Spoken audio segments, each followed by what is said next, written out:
Moon Knight suffers from a lot of the same problems as the other Marvel Disney Plus series. But despite those issues, I actually really enjoyed the series. Without a doubt, the main highlight is Oscar Isaac playing the two main characters. I was really drawn into the premise of Moon Knight having these multiple personalities. And throughout the show, he pulls off these really serious moments. I always enjoy seeing these actors actually commit to the role and have the freedom to give a performance that strong. I just hate it when an actor signs on to do something like this and just phones it in. I don't even think Oscar Isaac knows how to phone in a performance. He's been good in everything? I think it was a really good decision to start the series from the perspective of Steven. That way we get introduced to the whole Moon Knight concept and the other personalities through him. Once we got into the second episode, I was a little hesitant. And by that I mean it was just spinning its wheels. The second episode felt like it was just the first episode again. And throughout the middle of this show, there is a lot of pacing issues. I feel like that's a really common issue throughout the Marvel Disney Plus series. They start off with a really interesting concept, and then by the middle of the show, they feel like they have to bounce around a bunch until they get to the big revelation in the last few episodes. I was kind of experiencing that issue at this point in Moon Knight as well.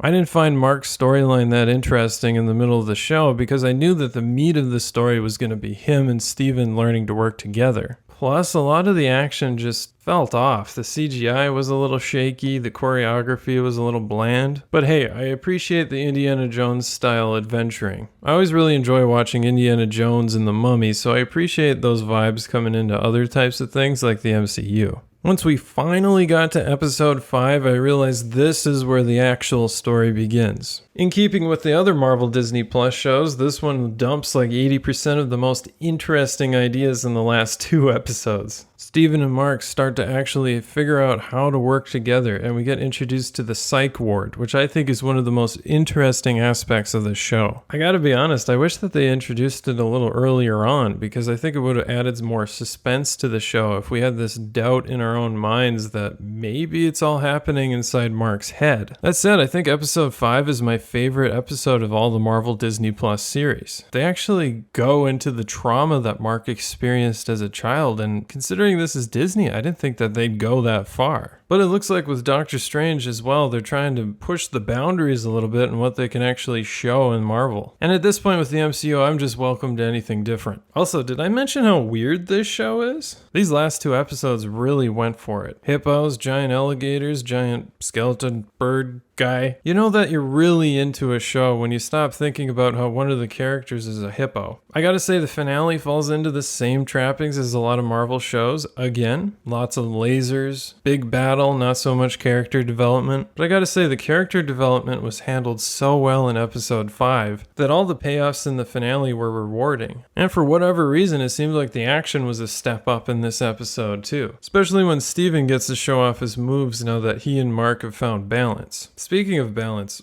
I really appreciated that they handled the multiple personalities as actual people. I was kind of thinking that Mark was just going to leave Steven behind and that would be him finding balance. But despite Steven actually being Mark's creation, he went back. I haven't really brought up Layla as a character. I'm guessing that's probably because she wasn't developed too much. I mean, she had that whole subplot where she found out that Mark was involved with the murder of her father, so there's that. I'm kind of hoping if they do a season 2 or a movie, we get more character development out of her. But yeah, I thought this finale actually held up pretty well compared to the other Marvel Disney Plus shows. Plus, I really like that end credit scene where we find out that there's another personality inside Mark. I don't know if it's a plot hole, considering his heart was supposedly balanced earlier in the show, but man, I'm really looking forward to seeing what they do with that. So overall, I think they really stuck the landing with this one, and I'm looking forward to seeing if they can improve on a really strong foundation in season 2. But what do you think? Did Moon Knight stick the landing in the finale? Let me know in the comments, and I'll see you next time.